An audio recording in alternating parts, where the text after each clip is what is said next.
Assalamualaikum warahmatullahi wabarakatuh. Bismillahirrahmanirrahim. Innal hamdalillah nahmaduhu wa nasta'inuhu wa nastaghfiruh wa na'udzu billahi min shururi anfusina wa min sayyiati a'malina. May yahdihillahu fala mudilla lahu wa may yudlil fala hadiyalah. Asyhadu an la ilaha illallah wahdahu la syarika lah wa asyhadu anna Muhammadan 'abduhu wa rasuluh. Allahumma salli ala Muhammad wa ala ali Muhammad wa biyassir wa la tu'assir bitammin bil khair.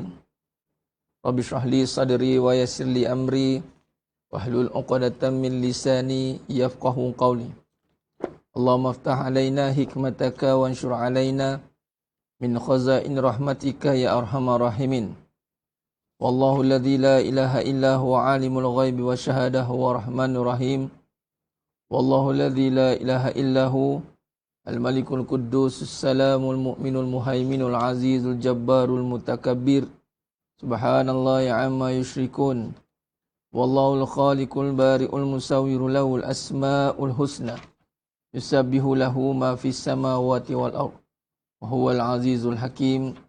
Wala haula wala quwwata illa billahil aliyil azim. Wala manja minallah illa ilaihi amma ba'du.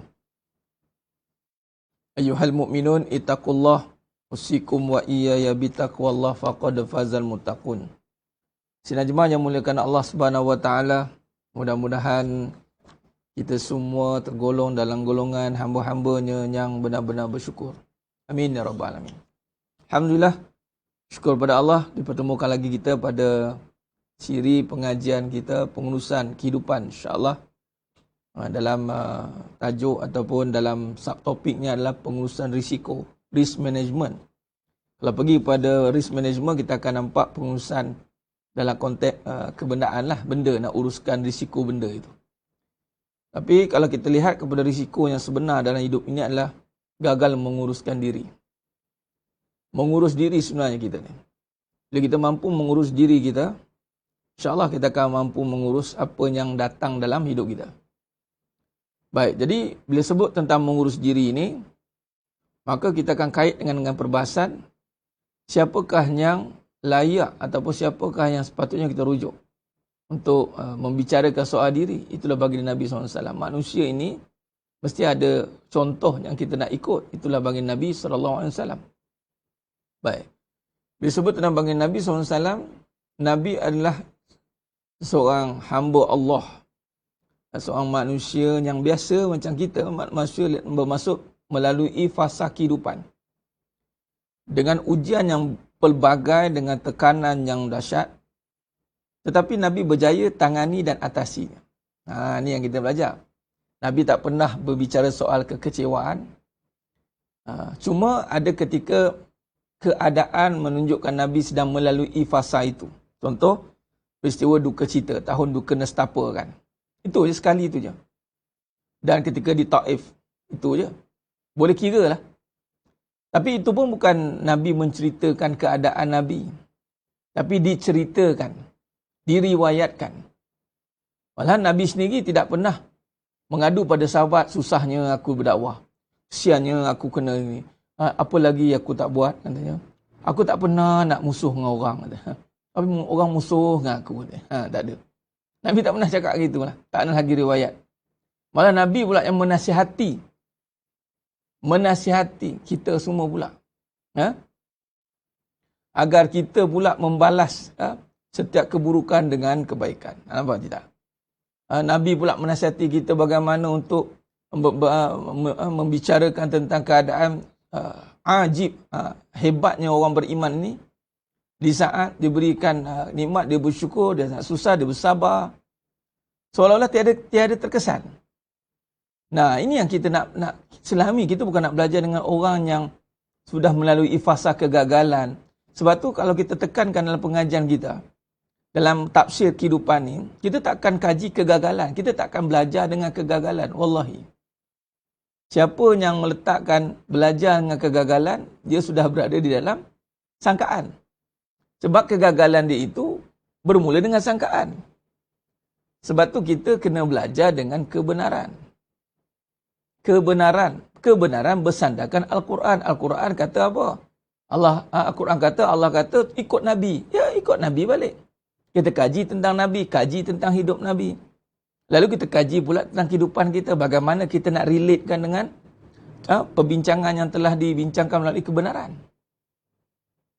Nah, kalau kita tengok kepada perubahan kehidupan kita, dia akan berubah dari masa ke semasa. Perubahan kehidupan dulu dengan sekarang berbeza. Jauh, langit dan bumi. Dulu tuan-tuan, masak pakai dapur orang. Sekarang masak pakai termomek. Nak sebut apa payah. Bangga dan beli termomek lah. Kan? Semua benda boleh masak dalam tu, Ustaz. Tinggal lagi tak boleh masak orang dalam tu. Bangga kan? Nampak up to date tu. Orang isteri-isteri sekarang up to date. Tapi diri sendiri outdated. Diri sendiri outdated. Apa kemahiran pun tak ada. Asyik mengungut dia buat suami malas, suami tu. Yang dia pun malas juga sebenarnya. Dah semua mesin buat. Malas lah tu. Nak air kuku ada. Kowe ada. Dah tak payah nak angkut dah. Basuh kain. Tak payah nak pergi kat hutan belakang ni tuan. Dulu pergi hutan belakang ni, lah gosok lah belakang ni kan. Tok Wan kita, nenek kita unyang gitu dulu. Sekarang, mesin basuh kan. Itu pun sekarang tak payah mesin dah. Hantar kedai je. Semua perubahan hidup moden. Tapi diri outdated. Tak boleh pakai. Barang banyak boleh pakai. Semua moden. Tapi diri tak boleh pakai. Tak berguna. Tak berguna pada suami. Tak berguna pada isteri. Langsung tak berguna. Lalu sekali buat viral. Kahwin dengan periuk nasi. Ambil. Dia kata apa tu? Itu dia panggil kias panggil. Dia bukan kahwin betul pun dia pun tahu. Dia saja nak bahan. Baik aku kahwin dengan periuk nasi. Kalau yang masak nasi tu nak periuk. Nampak? Ini yang berlaku. Moden, bangga, moden, kereta, moden, semua moden. Teknologi. Tapi pemikiran kita ke belakang. Ke belakang pemikiran. Masih sama. Perangai kita masih sama. Hadapi tekanan pun tak mampu. Hadapi cabaran pun tak mampu. Boleh tak? Nak masak nasi pun gelabah. Tak mampu. Panas katanya. Nak masak ni, tak boleh. Air tak boleh lah. Air tak boleh lah sekarang ni. Air tak boleh lah. Semua kena moden lah sekarang ni. Maknanya you ni outdated. Tak kisahlah you duit banyak ke tak duit banyak. I don't care. Tak kira. Maknanya murahnya you. Boleh dibeli dengan duit. Ada orang tu cerita pasal duit kan. Ustaz kena pakai duit lah. Baru kita boleh memberikan pendidikan terbaik untuk anak-anak. So saya cakap murahnya you. Sampai duit yang boleh tentukan pendidikan anak-anak. Dia pun, alamak, kena aku. Murahnya seorang mak. Sedangkan duit manusia yang buat. Dia manusia yang buat duit. Tiba-tiba duit yang menentukan kecemerlangan pendidikan yang terbaik untuk anak-anak. Dah tu, pergilah berguru dengan duit. Pegang duit, tanya duit, ajar aku duit. Gilah. Nampak tak? Saya cakap tu kan sebab tu, kalau dengan orang-orang moden, memang boleh bangga. Canggih. Kena dengan orang yang ada kemahiran, dia panggil pemalas je. Saya cakap tu kan.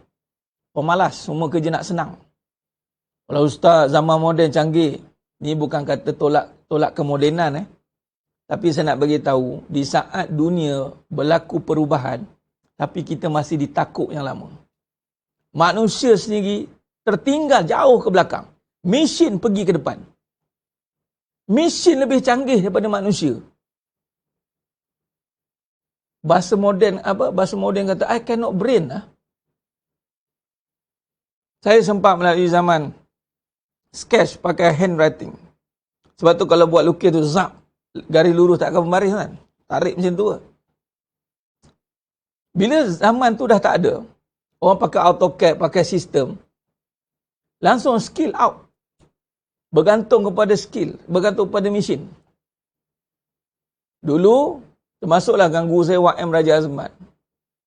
Kami dilatih untuk crit. Sebab tu 4 tahun, kami dilatih untuk kritik. Dipersoalkan, ni kenapa. No right or wrong, just why. Give a reason. Lepas tu handwriting, tuan-tuan. Semua manual. Dia fill the space. Rasa kan. Rasa kan. Sekarang tak ada. Seni tu putih. Semua benda nak senang depan mata. Last sekali langsung tak berguna.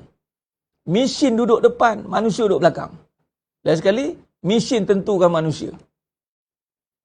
Ini yang berlaku. Bukan kita tolak kemodenan. Patutnya kita yang mendahului kemodenan. Kita kena lead. Kita kena lead. Bukan dengan benda tu kita langsung tak berfungsi. Patutnya kita kena lebih advance daripada kecanggihan yang ada. Nampak tidak? Nah, ini semua akhirnya tu anak-anak kita sekarang ni, kemahiran kita pening. Sebab apa? Semua dalam ni. Semua dalam bendalah ni. Sebab tu kena gerakkan diria, kena lukis, kena tengok, kena pegang. Diria ni kena bergerak. Kalau dah semua termomik buat kerja, dah kita nak jadi apa? Oh, kena Ustaz. Memang kalau jual dengan saya habis ya. Saya akan tanya why terus. Sebab kita bukan anti perubahan. Kita dalam board of critic. Kalau dengan saya kritis, kita akan kritik. Nampak man. Kami dalam lembaga penasihat design tuan. Kami cukup pantang kalau design yang orang apa mungkin play safe. Ni jenis kerja nak senang ni. Kerja nak senang. Walaupun kita boleh create satu benda yang menyenangkan, tapi jangan kerja nak senang. Kalau nak pakai benda tu, macam contoh thermomix, kamu kena expert semua benda baru pakai. Bukan tak expert nak pakai. Nah, dah gitu, dia kena melalui semua proses. Contoh macam Ferrari, sebelum dia pergi kepada dashboard yang digitalized, dia sudah menguasai dashboard yang manual. Ini masak guna berapi pun, tak reti nak masak ukur manual, tak reti nak asa semua, tak reti nak balance, tak reti. Tiba-tiba thermomix.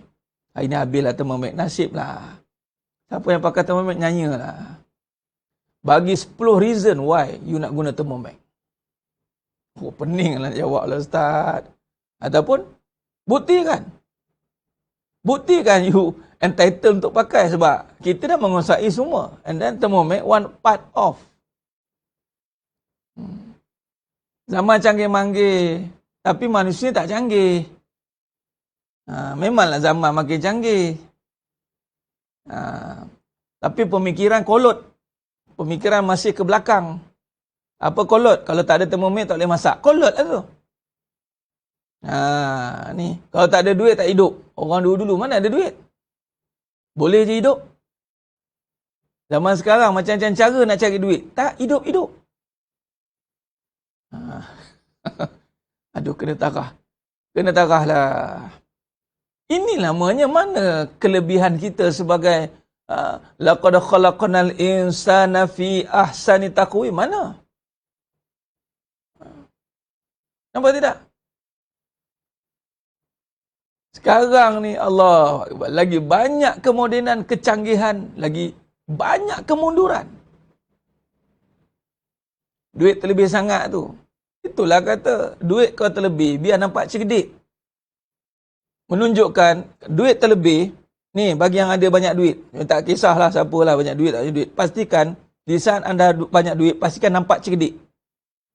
Jangan tunjukkan nampak sangat dapat duit tu bukan dengan kecerdikan, dengan kebodohan. Sebab cara guna pun tak ikut ilmu. Ada hadis ni, nanti saya bacalah hadisnya. Nabi kata, golongan yang jahil.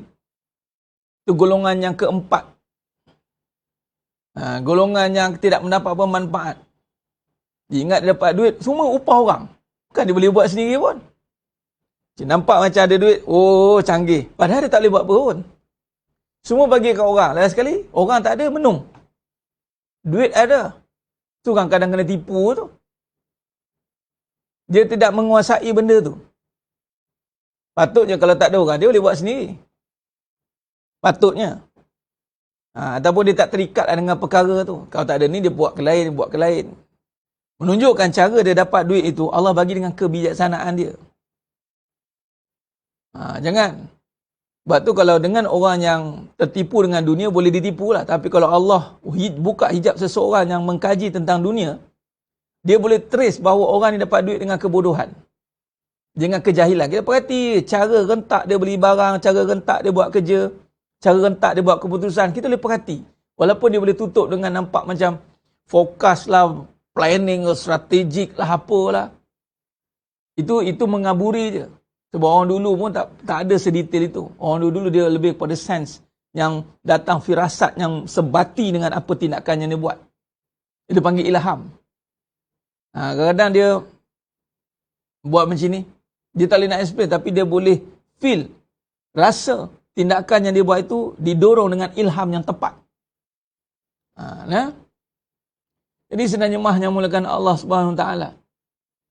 Ini yang berlaku. Jadi maksudnya apa? Maksudnya sekarang kita nak belajar bagaimana diri kita ni sepatutnya diurus dengan sebaik-baiknya sehingga kita bebas daripada tekanan hidup yang mana sepatutnya kita urus hidup tu. Nampak tak? Bukan orang kata apa tolak kemodenan. Tidak. Islam point ni sekarang, Islam kena one step ahead. Tu ayat dia. One step ahead. Jangan terpinga-pinga. Tu mumik, Allah jakun. Biar macam tu lah. Orang Islam jangan jadi jakun. Orang beriman jangan jadi jakun sebab dia one step ahead. Dia nak ambil, tak ada masalah. Tapi dia dah mendahului. Dia tidak terpinga-pinga, termanggu-manggu dengan dunia yang memang dia dah tahu dah limit kat mana. Malah kadang-kadang tu dia kata, macam dulu lah saya pakai satu handphone tu. Asal pergi tanya dia nak beli ke? Saya cakap tunggu yang Note 10 ke Note 11 keluar. Waktu tu pun Note 3 ke Note 4 lah. Kita minta advance lagi. Kali keluar tak beli pun kan. Ikutlah nak beli ke tak nak. Dah tak ada keperluan tak payahlah. Yang kamu nak menjual ke je. Nak menjual memanglah kena advance. Sebab bosanlah dengan teknologi yang sama. Nampak tak? Kadang-kadang kita yang tertipu. Kita dimainkan oleh peredaran zaman sedangkan benda tu tak perlu pun kita. Dulu handphone, saya cakap tentang handphone. Keperluan handphone tu telefon kan. 3310 ten. Sebelum tu lagi apa ada dalam sistem? Tak ada apa benda pun. Jadi kita duk anggap handphone tu dalam tu mesti kena ada Android, mesti kena ada ni, padahal itu kerja industri. Kita nak bincang industri ni. Industri punya bincang. Apa benda kita nak all in one hand, everything is there. Padahal betul tu bukan keperluan. Tapi kerana kita create ada industri yang dia control lah, dia akan create fenomena, dia akan create issue and then dia akan buy back. Dan kita stuck dengan benda tu. Ini yang kata akhir zaman tu berbalik pada asas. Bukannya asas ni pergi campak handphone kat longkang. Bukan. Kita tak ada gantung ni pun. Ikut mana skill kita. Contoh macam saya contoh kan. Mungkin boleh guna presentation, boleh. Tapi pegang pen kertas pun boleh. Datang pakai kita sketch macam tu. Tak masalah. Satu tempat saya bagi training tu. Kita tutup laptop, belakang ada whiteboard besar. Pakai yang gelasnya. Sepenuh-penuh whiteboard tu saya tulis. Orang lagi suka. Uish. Ini tengok diagram. Nampak tak? Nampak? Jadi kita jangan, orang beriman, dia tak akan terpinga-pinga, termanggu-manggu dengan kemodenan. Sebab apa? Sebab kita dah lebih moden daripada kemodenan itu. Anda kena pegang ayat ni. Sebab tu orang beriman, dia tidak terpengaruh dengan arus kemodenan. Tetapi dia yang pengaruh kemodenan itu. Dia yang create kemodenan itu.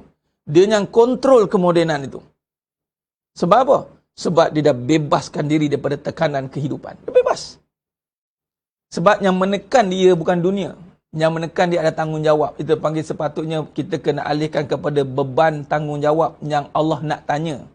Allah tak tanya pun kamu ada kereta ke tidak. Allah tak tanya kamu ada kereta ke tidak. Allah tanya kamu buat apa dengan kereta tu. Allah tak tanya kamu ada suami ke tidak. Allah tanya suami yang dulu terus jangan main. Ingat boleh tutup X-file. Selagi belum tak taubatan nasuha, Expired tu buka lagi. Jangan senang-senang I dah fed up dengan suami I yang dulu. Dulu mana? Buka, malaikat buka. Berapa ramai? Berapa ramai? Orang main-main? List tengok. Oh, banyak pending case. Oh, si suami pula. Allah tak tanya berapa isteri kamu ada. Allah tanya kamu buat apa dengan isteri yang ada. Isteri mengada-ngada. Dah mengada-ngada kamu buat apa? Memang bunyi macam nak salahkan isteri. Dah mengada-ngada nak buat apa? Dah sampai lawyer pun dah tiba mengandung pun. Lawyer tengok rumah kamu buat apa? Kita cannot brain, tuan-tuan. Layan ke je lah isteri. Layan kan? Kena lah. Layanan pula tak kena dengan aspek agama. Habis. Allah tak tanya anak berapa. Allah tanya kamu buat apa dengan anak yang ada. Buat tak tahu. Oh, buat tak tahu. Okay. Allah akan tanya every single thing. Summa latus'alunna yawma 'izin 'anil na'im. Semua nikmat. Itu semua nikmat. Isteri nikmat, anak nikmat, duit nikmat, kereta nikmat. Mana ada azab? Allah mana ada bagi azab? Allah bagi nikmat. Kita yang tukar jadi azab dengan kejahilan kita. Isteri asal nikmat. Kalau kata tak nikmat, awal-awal nikah dah kena penampau siam dah. Ni awal-awal nikah, lepas nikah tak nampak orang lain dah. Tersipu-sipu senyum. Tersipu-sipu lah, tak nampak lain dah. Nampak? Bila nak habis program ni, bila nak habis majlis ni. Nampak? Tu bahasa dia. Bila dah dapat, tukar cerita lain pula. Tukar scene lain. Scene apa? Sinetron bergaduh pula. Siapa yang ubah scene? Allah kata, kamulah ubah. Aku tak ubah. Aku bagi nikmat. Aku dah bagi nikmat. Aku tak tarik. Inna Allah la yughayyiru ma biqaumin. Aku tak ubah nikmat tu. Nikmat-nikmat lah. Hatta yughayyiru ma bi anfusihim. Kamu yang ubah sendiri. Macam mana boleh ubah? Tak buat kerja? Tak buat kerja? Allah tak tanya apa yang kamu ada. Apa yang kamu tak ada. Allah tak tanya kereta berapa. Allah tak tanya isteri berapa. Allah tak tanya anak berapa. Allah tak tanya duit ada berapa. Allah akan tanya apa yang kamu buat dengan duit yang ada. 100 dengan cara 100 lah Allah tanya. 1 juta dengan saya 1 juta lah Allah tanya. 100 juta dengan 100 juta lah Allah tanya. Dia ni itu namanya adil. Keadilan. Banyak cara tanya, banyak. Sikit dengan cara tanya, sikit. Bukannya sikit tak ditanya, semua ditanya. Halal akan dihisap, haram akan diazab. Sebab tu jangan seronok nak banyak. Sekarang tak tertanya, tak terjawab. Jadi sedang jemaah yang mulakan Allah SWT, ditanya satu-satu. Dan waktu itu, alasan tidak dijadikan sebagai hujah.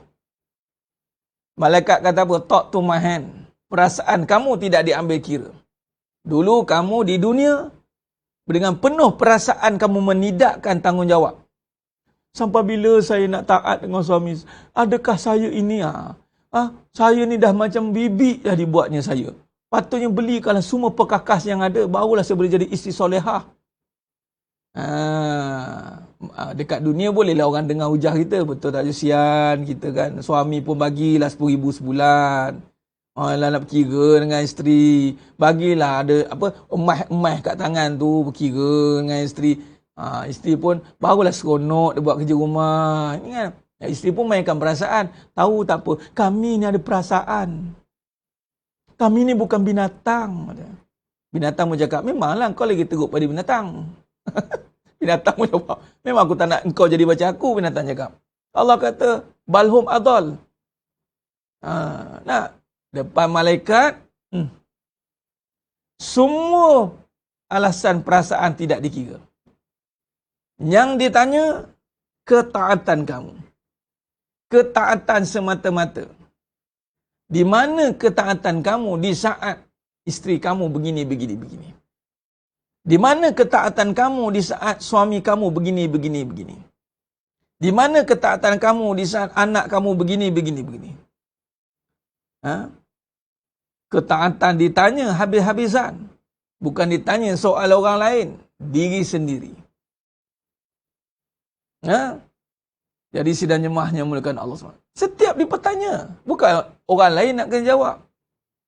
Sebab tu orang tanya, tak payah saya sibuk lah ustaz, kubur masing-masing. Sebab kubur masing-masing lah aku nak sibuk ni. Kalau kita duduk satu kubur, aku boleh tolong jawabkan kau punya. Tu bahasanya. Masalahnya kau duduk kubur kali asing kan kau menjerit kan susah pula aku dah dengarnya. Ustaz, kalau dulu kita pernah guna duit cara membazir, bila kita taubat Allah tanya lagi tak? Ada taubat yang kita istighfar, ada taubat yang kena gantikan dengan kebaikan. Duit dulu membazir, katalah kita ada 100 ribu. Sikit, kita katalah 100 juta. 100 juta membazir. Kemudian kita taubat. Okey. Pertama syarat taubat diterima. Sah. Ya Allah, aku membazir ya Allah. Baik. Dah taubat? Okey. Ingat, ini dosa dengan benda. Dengan perbuatan. Bila dosa dengan perbuatan, tu kena gantikan dengan perbuatan. Sebab tu Nabi kata gantikan dengan kebaikan. Sama ada kamu dah tak ada duit tapi jadi khidmat. Duit tak ada dah. Jadi khidmat lah. Bagilah tenaga. Atau ada duit. Lepas ni cari duit nak cover balik 100 juta tu.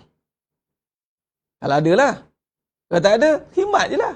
Jangan banyak bunyi lah. Janganlah kata, ya Allah sakitnya hati. Janganlah. Dah pakai 100 juta dekat benda membazir. Dah ambil nikmat dengan benda yang salah. Jadi jangan banyak cerita lah lepas tu. Ibarat macam orang kena tangkap. Contoh ni saya bagi contoh. Katalah rasuah. Guna duit salah. Kena tangkap tuan-tuan. Adakah dia nak demand lagi? Boleh tak bagi saya duit kali ni, saya nak guna balik? Tak ada. Kau duduk dan lokap, kau ikut dia apa yang aku suruh. Jangan banyak cerita. Aku bagi 100 juta, kamu songlap, kamu khianat, kamu rasuah. Okey, sekarang masuk dalam. Ikutlah berapa masa aku nak tangkap. Kalau atta tu kena 20 tahun, 20 tahun lah kita khidmat kat dalam tu. Tak boleh banyak bunyi lah. Bila kita dah sedar, sebab tu lepas sedar dengan kesedaran itu, kita kena lakukan amalan tanpa ada lagi bersoal jawab. Buat je. Bismillah, ya Allah, jaga dah solat, jaga. Kita pernah dulu pegang, jangan. Ada setengah orang, konon-konon dia nak pegang balik. Ingat, kita dah pernah pegang duit dan salah pegang, salah laku, khianat. Pecah amanah. Biasanya, minta maaf cakap, biasanya, kita tak akan diberi pegang lagi sebenarnya. Hati-hati, sebab tu duit ke suami ke isteri, minta maaf, bagi contoh. Ada kadang-kadang tu buat statement suami yang dah menceraikan isteri. Selagi dia tak selesaikan nafkah, dia abaikan, jangan bagi suami tu kahwin lagi. Oh, tegas, keras nampak kan? Sebenarnya dalam atak, dalam hukum tak macam tu. Kahwinlah, jar jodoh kan? Tapi dengan Allah sebenarnya sepatutnya, kamu dah pernah gagal dulu, silat hari bulan, Allah tak bagi lagi dah. Tak bagi tuan-tuan. Cukuplah sekali dah kamu. Bahasa mudah macam ni lah. Dia ni bawa kereta pernah aksiden dah. Ada rekod aksiden tuan. Agak-agak nak bagi lagi ke dia bawa kereta? Kita bagi orang lain dah. Dia tak boleh, dia ada rekod. Sebab tu kita belajar dengan orang yang tak pernah fail. Yang pernah fail tu duk ratib kesedaran je lah. Okey lah, cukup lah, aku pun tak nak lah. Sekarang aku tersilap lagi, patutnya. Ni kadang-kadang setengah orang dia tak sedar. Sebab tu minta maaf cakap yang hijrah-hijrah tu. Hijrah-hijrah katalah dia ada harta banyak. Sebab tu sahabat, cuba tengok. Konsep hijrah para sahabat, mana yang berharta, habis licin ke jalan agama. Cara dia dapat dulu tu dengan cara lara. Yang lara tu dia akan divert semua ke agama. Dia start new. Itu kalau betul. Ustaz, kalau ulang taubat, adakah kita memperingat taubat? Bukan. Pemainkan taubat ni kita tak taubat. Sebut je tapi tak nak taubat. Ulang taubat memang disuruh oleh Allah. Taubat banyak kali. Faham? Memang kena Nabi pun bagi tahu istighfar. Taubat tu dengan kita sedar dengan istighfar. 70 kali minimum. Memang kena buat banyak kali. Ini kalau yang kata, bukan kata mampu kahwin lebih juga. Ni tadi berbalik tadi isteri.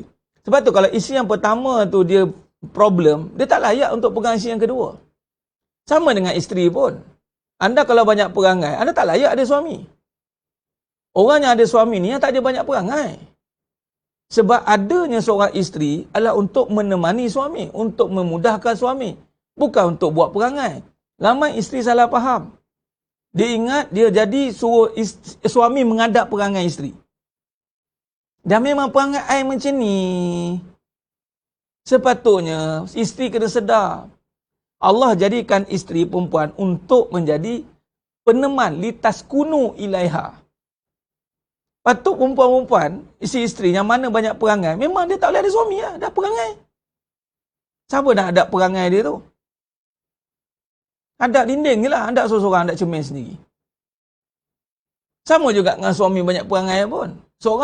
Seorang yang tak boleh memimpin, dia tak layak ada pimpinan. Duduklah seorang-seorang kat situ. Diri sendiri pun tak boleh nak pimpin, berangan nak pimpin ramai orang. Oh, bahasa dia. Itu bahasa dia. Jadi ustaz apa nak buat ni ustaz? Sebab itu kena balik kepada peranan. Sebab tu kita kena bebaskan diri pada tekanan bebanan yang tak sepatutnya ada pada diri kita ni. Itulah dunia. Isteri bukan saja menolong suami. Kadang-kadang isteri tak perlu tolong suami pun. Isteri bukan untuk jadi bahan pertolongan. Tapi kehadiran isteri itu adalah apa saja perkara yang menyenangkan. Kadang-kadang ada tolong tak menyenangkan pun. Tolong menyibuk lah. Tolong menyusahkan. Tolong juga tak? Macam-macam. Ini perkara. Dia bukan seorang mampu kahwin lebih. Tak payah ulang puan, ulang perkalaan, ulang puan saudara yang mampu kahwin lebih, mampu kahwin lebih. Tak ada seorang pun mampu kahwin lebih. Tak maaf cakap. Tak ada seorang pun mampu kahwin lebih. Dan tak ada seorang pun mampu kahwin. Selagi Allah tak mampu kat dia. Nak kahwin lebih mampu. Kahwin awal tu kena tengok. Sebab tu siapa yang ada anak perempuan, cek balik. Cek balik. Anak perempuan buat perangai cakap, kamu ni tak mampu kahwin lagi ni. Perangai, malasnya, degilnya, tak dengar katanya, macam ni, kau tak payah kahwin lah. Nyusah ke orang. Faham? Sebab tu, mak ayah kena didik. Jangan bagi anak kita dah kahwin nyusahkan orang lain. Islam tak suruh macam tu. Al-muslimu man salima muslimu min lisani wa yadi. Kita kena bagi anak kita ni anak yang boleh memudahkan. Kamu menyusahkan. Sama dengan suami. Nah. Jadi, suami pun sama. Kerjanya memudahkan. Mudahkan. Yassiru wala tu'assiru. Yassiru wala tu'assiru. Nampak tidak? Rezeki tak perlu dikongsi. Puan saudara, ini dah ngikut kajian ni banyak ni. Dia punya perkataan lari ni. Lepas tu kena fokus. Puan saudara minta maaf ya. Saya kena, kalau benda tu kena tegur, saya tegur lah. Rezeki tak dikongsi. Rezeki diberi.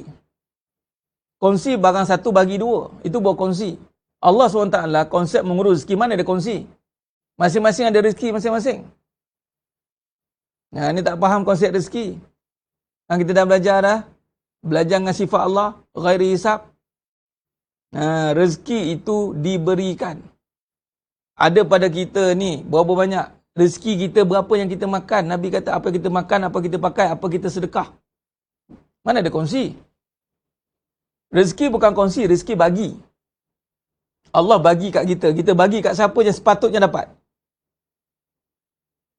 Rezeki anak. Okay, Allah masukkan melalui kita. Rezeki anak tu. Bukan rezeki kita kongsi dengan anak. Dah, rezeki anak tu lah. Bagi. Itu maksud dia.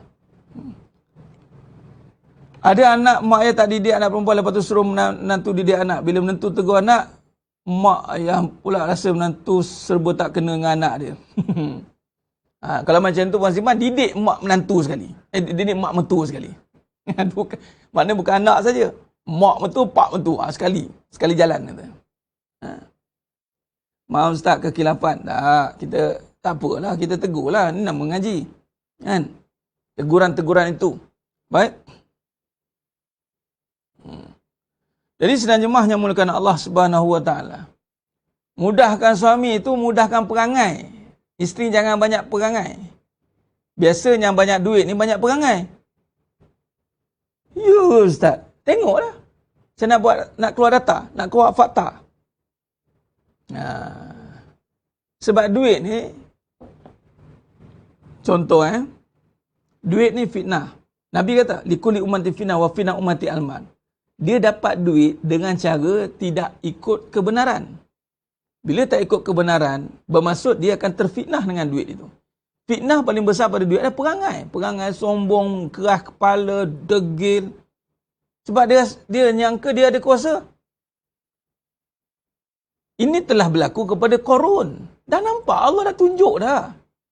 Qarun tuan-tuan, berubah perangai sebab duit lah. Harta lah, bagi dulu harta lah. Emas. Kita duit lah, RM. Nisbah kita pada emas. Sebab tu pelik tiba kaitkan dengan emas ni satu benda yang, oh bagus emas ni. Jangan, Nabi tak pernah kata gitu. Nabi hanya bagi isyarah emas ini hiasan perempuan. Perhiasan untuk perempuan. Tapi tak ada isyarah lain. Tapi bila kita kaji dengan hakikat, bahawa dalam konteks harta ni, emas, benda dunia ni, kalau pegang tidak dengan kebenaran, memang akan bawa perangai. Suami, kalau dia pegang duit, tak ada kebenaran, nyombong dia je. Aku yang urus semua ni. Akunya ni. Aku lah. Tak ada kebenaran. Lepas tu, aku lah, aku mampu. Aku nak kahwin lebih. Aku ada duit. Setakat nak bayar 2,000 seorang, apalah sangat. Nampak perangai kan? Perangai lah tu. Isteri pula. Setakat nak agak duit suami, tak payahlah, kita kena ada duit sendirilah. Kan perangai tu. Kita boleh berdikari lah. Perangai kan? Ini semua perangai ni. Ini namanya kena hancurkan perangai yang mazmumah itu. Ganti dengan mahmudah. Mahmudah. Jadi, sidang jemaah yang muliakan Allah Subhanahu Wa Taala. Ini dalam konsep kita nak rungkaikan. Sebenarnya kalau kita lihat itulah dia. Kalau kita tengok balik kesimpulan kepada bebaskan tekanan ini, kita akan pergi kepada rujuk kepada masa. Tekanan ni masa. Sebab masa ni yang akan menjadikan satu, orang kata apa, keutamaan kita. Masa ni banyak ke mana? Banyak untuk uruskan pahala atau banyak untuk uruskan harta.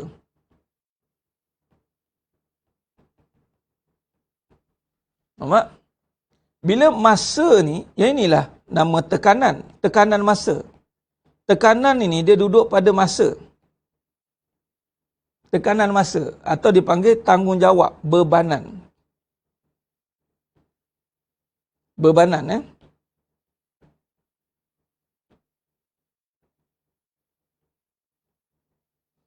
Jadi bila masa ni, sebab tu, kata Allah Subhanahu Wa Taala, dalam satu hadis qudsi, dalam satu hadis qudsi yang biasa saya ulang, saya sebut banyak kali kan hadis ni, daripada rawahu Imam Tirmizi Ibnu Majah, daripada Abu Hurairah radhiyallahu an, qal, bab masa ni, yaqulullahu taala, yaqulullahu taala, ni hadis qudsi daripada rawahu Imam Tirmizi, daripada Abu Hurairah radhiyallahu an. Yaqulullahu ta'ala, ya abna Adam, ya abna Adam, ya abna Adam, tafarruq,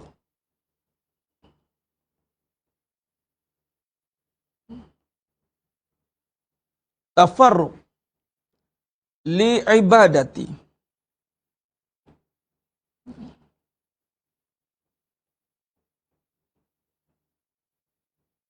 amla sadra.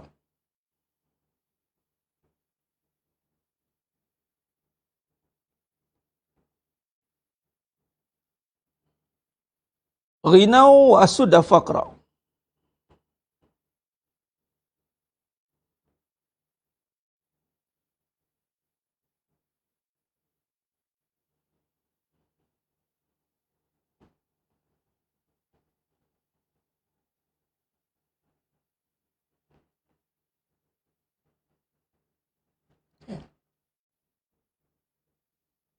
Baik.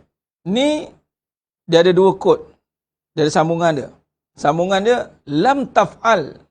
Lam taf'al. Sekira tak buat lam taf'al.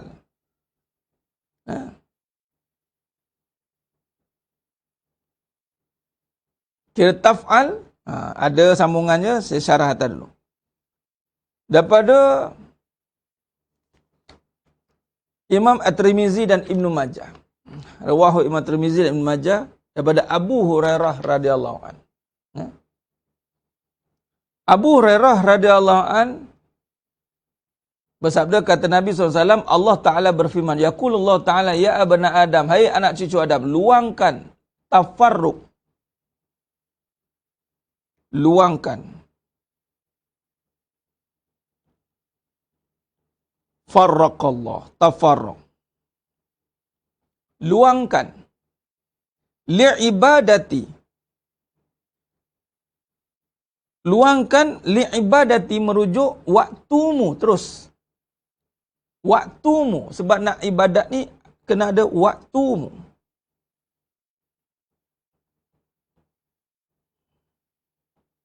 Beribadah li'ibadati. Maksudnya Allah Ta'ala berfirman, hai anak cucu Adam, luangkanlah waktumu beribadah kepadaku. Nescaya aku akan memenuhi dadamu. Nescaya amla sadra. Allah akan penuhkan dada. Allah akan penuhi dadamu.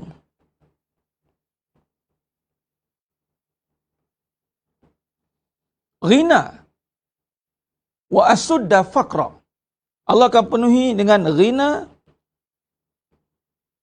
dan wa asudda, yakni dan aku tutupi kemiskinanmu. Aku akan memenuhi dadamu dengan kekayaan dan aku akan tutup kemiskinanmu. Dengan syarat li'ibadati. Luangkan. Ni, tafarruq ni luangkan. Apa nak diluangkan? Waktumu.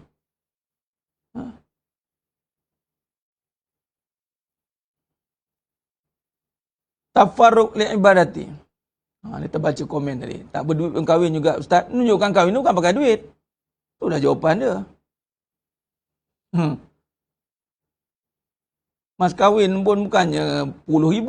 Mas kahwin ni syarat yang berapa hurufnya.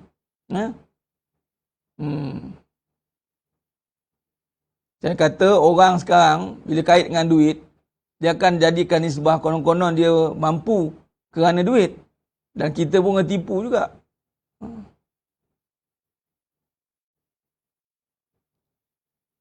Jadi maknanya, masa kita ni banyak untuk pahala atau untuk ngurus benda. Kalau masa kita untuk pahala, tafarruq ibadati, bermaksud pahala ni merujuk kepada ibadah.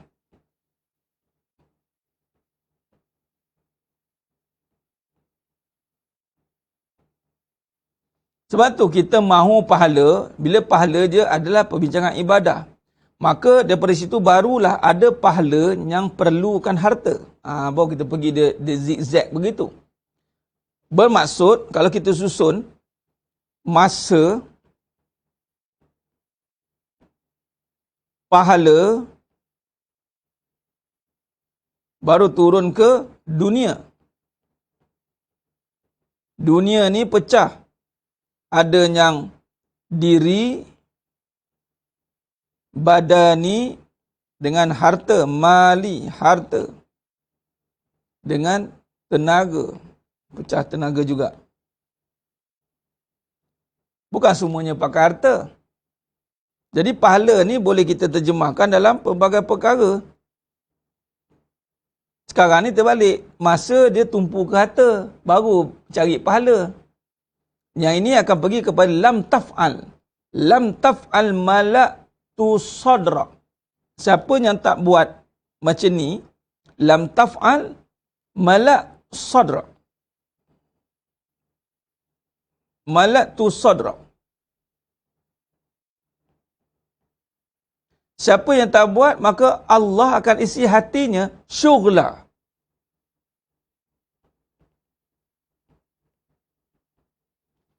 Apa dia? Kesibukan. Syughla, kesibukan. Sibuk ni, sibuk ni. Sibuk dan menyibuk-nyibuk dia kerja dia. Benda tak perlu buat dia pergi buat. Nyibuk dia kerja dia. Ni dia. Syughla, hatinya sibuk.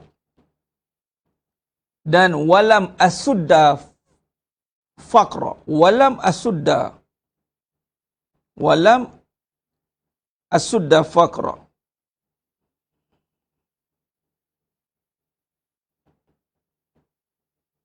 Dan Allah tak tutup kemiskinan dia. Macam tadilah, pakai konon pakai termomek, pakailah canggih-canggih manggih, tapi orang masih komplain dia.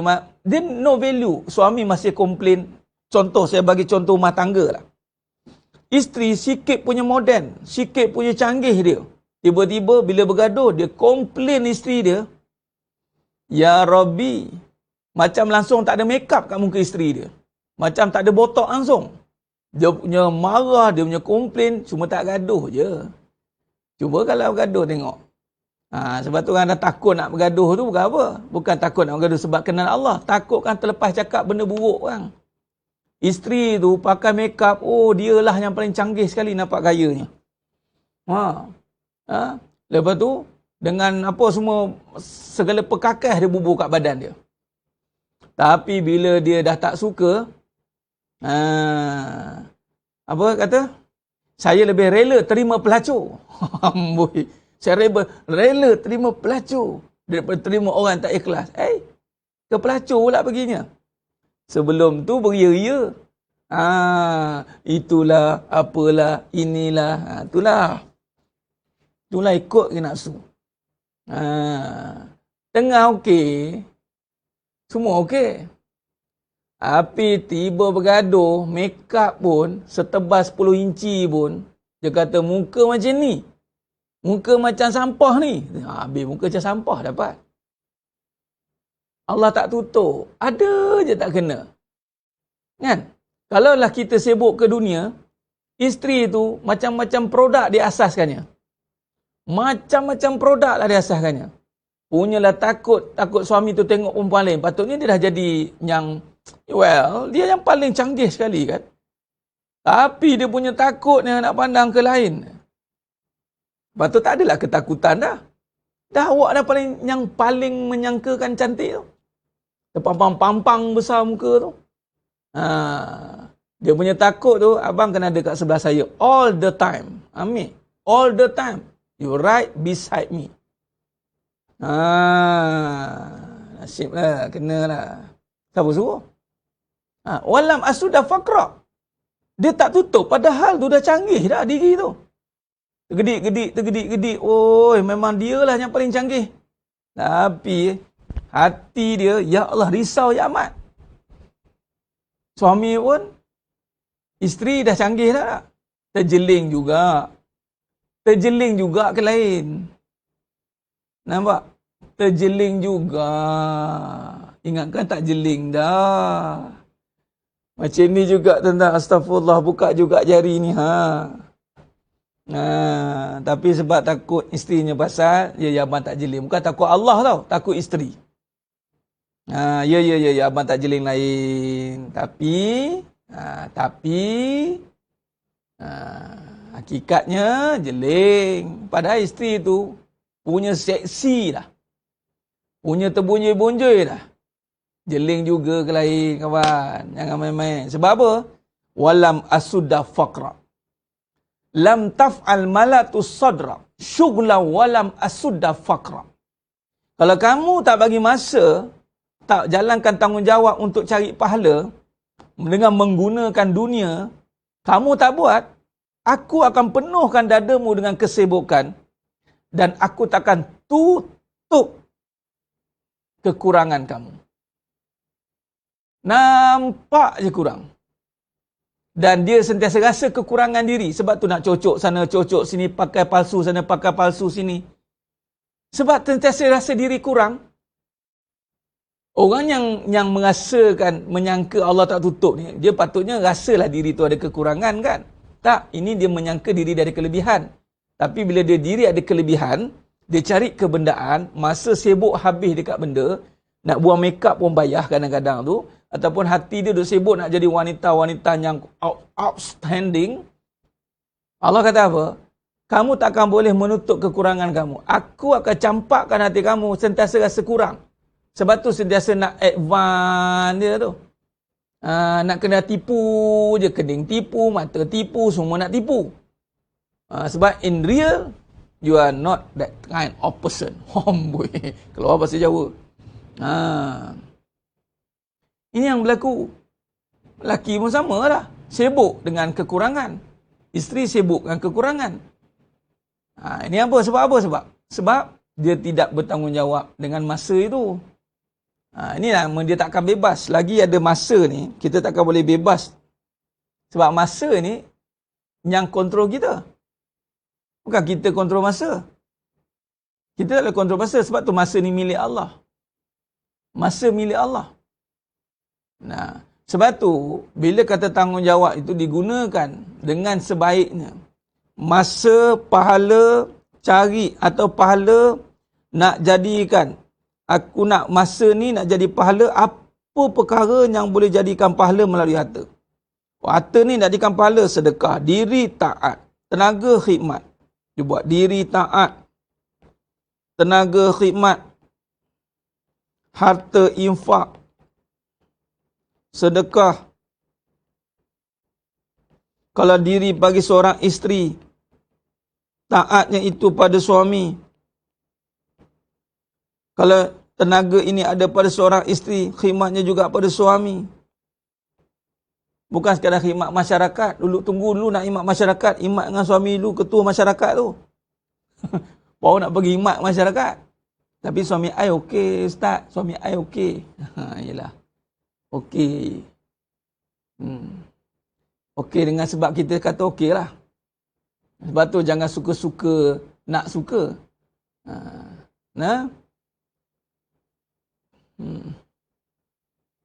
Jadi, infak, sedekah, wakaf, ni harta. Tapi bicaranya pahala dulu. Dengan harta ni boleh buat pahala ya Ustaz. Ya, dengan cara mana? Infak. Infak ni yang wajib. Nafkah pada diri, pada keluarga. Okay. Lepas tu apa lagi Ustaz? Infak kepada jalan agama. Macam mana tu Ustaz? Kamu jadilah penuntut ilmu. Penuntut ilmu tu jalan agama.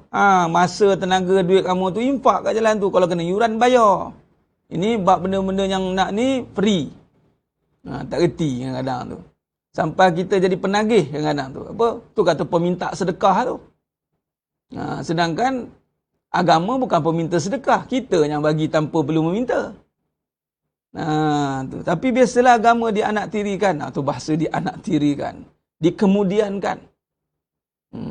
Kalau untuk dunia, dia boleh bagi. Sebab apa? Return of investment. Sedangkan hadis terang-terang menyatakan Allah jamin orang menuntut ilmu. Jamin rezeki. Jadi masa, tenaga, duit guna untuk ilmu, Allah tak putus-putus rezeki dia. Tapi tak ke situ perginya. Terketar-ketar nak bagi. Goyang apa, habis semua. Rasa nak pingsan, masuk ICU pun ada. Masuk ICU tak? Ya, tak ada. Sesak nafas dia. Amin. Khidmat, tenaga, masa. Khidmat. Khidmat. Ini masa dia. Khidmat bagi seorang isteri, suami dia. Khidmat bagi seorang suami, itu keluarganya dan mak ayahnya dan agama. Suami banyak khidmat dia. Lepas tu pelik kalau suami tiba tak sibuk ni. Pelik dia sibuk dengan isteri dia. Dia side beside isterinya. Macam mana suami boleh always side beside ni? Sedangkan suaminya khidmat banyak. Khidmat pada suami ni. Sebab apa suami ni yang kena pegang harta? Sebab suami punya pertama, agama. Betul keluarga ni mak ayah. Mak ayah. Isteri anak-anak lah. Jadi memang layaklah suami itu banyak pegang duit, harta. Kalau betul lah cerita buat harta. Sebab infak agama, keluarga, mak ayah. Ni wajib. Ustaz, wajib. Yalah wajib. Tapi yang dua ini keutamaan. Tak ada keutamaan, tak sempurna kewajipan. Kamu solat. Ujung-ujung baru nak solat. Tak ada keutamaan. Tak ada lah. Sebab itu. Nah, nampak kalau kita faham. Oh, agama, masa, tenaga bagi kat agama, kat keluarga, mak ayah. Ini tiba-tiba always beside isteri dia. Pelik be ajaib. Ataupun dengan kawan-kawan. Ini kerja apa dia buat ni? Lain kalau kerja agama, itu pun tak, nak kata 100% kat agama, dia masih ada tanggungjawab. Seperti Nabi kata, kamu ni, syahid ni, jihad. Sahabat nak jihad. Nabi tanya, ada mak ayah, ada mak lagi tak? Ada, balik. Mak pergi, sama pahala jihad. Tengok. Jihad fisabilillah, menuntut ilmu pun jihad. Tenaga habis kita kat mana? Kalau isteri, Ustaz, isteri, suami, tu je lah khidmat tenaga dia. Yang lain, itu sampingan. Keutamaan lah. Tapi tidak jadi kewajipan. Dia tak ada 3 ni. Isteri, suami, isteri. Isteri, suami je. Agama, isteri yang beragama akan ikut suruhan agama, taat pada suami. Itu isteri yang beragama. Sebab tu hati-hati kalau kata klaim dia ada agama. Isteri yang ada agama pasti mengutamakan, letakkan suami dia sebagai kewajipan. Sebab hadis khusus. Ada hadis yang khusus untuk para isteri. Isteri yang masanya habis untuk agama sudah pasti dia mampu mentaati suami dia. Kalau baru-baru nak acah-acah ada agama, dia berbalah dengan suami dia. Tengok je lagi. Itu nama acah-acah ada agama. Dia pergi sekolah dengan suami dia, dia pergi berhujah dengan suami dia. Kalau suami pula Ustaz yang ada agama, suami ada agama pasti akan mendidik isteri dia. Pasti membimbing isteri dia, bukan membimbangkan isteri dia. Kalau yang membimbangkan isteri dia, itu acah-acah agama panggil. Acah-acah agama pandai. Tapi ajak berhujah nombor 1. Ajak balah nombor 1. Itu bukan ada agama macam tu. Ambo Ustaz cakap, dah. Nabi yang kata. Apa dia? Nabi tak terima, tak ngaku umatnya yang suka berbalah-balah. Nabi suruh jauhkan daripada perbalahan pergaduhan. Kalau kita tak ikut Nabi, nak ikut siapa? Itu cara dia. Jadi sebenarnya yang muliakan Allah Ta'ala. Itulah dia sikit sebanyak kesimpulan kita pada pagi yang penuh barakah ni. Jadi itulah dia, bebaskan masa kita ini, jangan terikat dengan benda. Masa kena terikat dengan pahala. Itu nak bebaskan diri tu. Kalau terikat dengan benda, benda dulu dia akan jadi hati kita sibuk. Hati kita sibuk. Yang tak ada suami, khidmat mak ayah lah kan Ustaz? Ya. Berbalik kepada asal isteri tu dari mana. Dari mana asal usul? Balik pada asal usul. Jangan bila tak ada suami, buatlah itu, buatlah ini. Buatlah mesyuarat tingkap, buatlah kelab Tupperware, buatlah kelab termomik, kelab Nowek. Amboi. Ustaz bagi nampak, bagilah semua. Semua benda nak dikelabkannya. Kelab masak tak habis, kelab masak tak sudah, kelab pasu bunga, kelab pasu ini. Macam-macam kelab ada. Sedangkan nanti akhir kita, kelab kita 2 je. Kelab kiri, kelab kanan. Itu je. Ashabul yamin, ashabul shimal. Itu je. Tapi kalau kat dunia, macam-macam apa ni ada. Grup. Sebab apa? Sibuk lah. Nak pula dia jadi ketua. Allah Akbar. Buat benda yang menyebuk-nyebuk. Menyebuk-nyebuk benda tak perlu. Itu je. Hati-hati.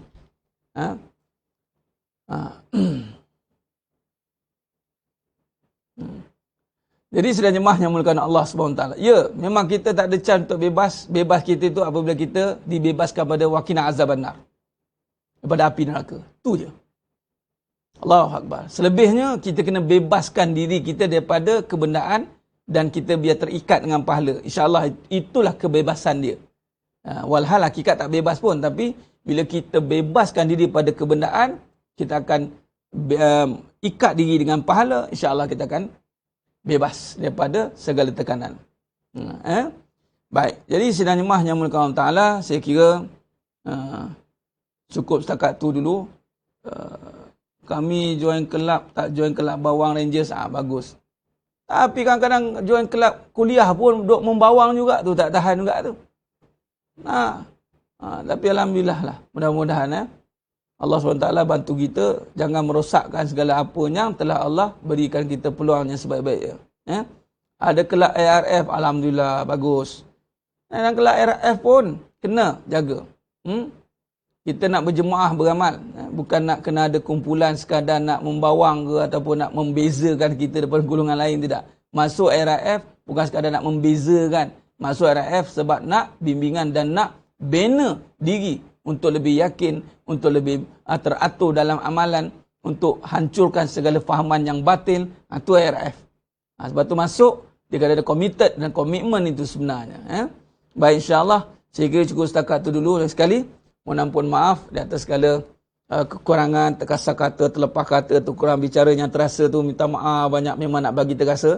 Alhamdulillah. Tak maaf lah banyak-banyak ya. Tapi biarlah bagi terasa pahit, tapi tak terasa sakit. Yang saya yakin yang dikeluarkan itu semua yang pahit, tak dia menyakitkan pun. Tapi kalau sakit tu diri sendiri punya hal lah, saya tak tahu. Allahumma salli ala Muhammad wa ala ali Muhammad. Mungkin ada luka lah. Sepatutnya dia tak sakit, dia pahit saja. Dengan kepahitan itu, mudah-mudahan membawa kepada kesihatan yang baik pada hati. Itulah qalbun salim, sehingga kita tidak terikut dan terikat-ikat, dipermainkan dengan isu-isu yang boleh merosakkan iman kita. Khair, itu saja. Aku qali hadza wa astaghfirullahalazim li wa lakum wa bila taufiq wal hidayah. Wassalamualaikum warahmatullahi wabarakatuh. Kita tangguh dengan tasbih kafarah dan suratul As. Subhanakallahumma bihamdik asyhadu an la ilaha illa anta. Bismillahirrahmanirrahim. Wal 'asr. Innal insana illa alladziina amanu wa 'amilus shalihat. Tawassaw bil haqqi wa tawassaw bis sabr. Wallahu a'lam bisawab. Takbir. Allahu akbar.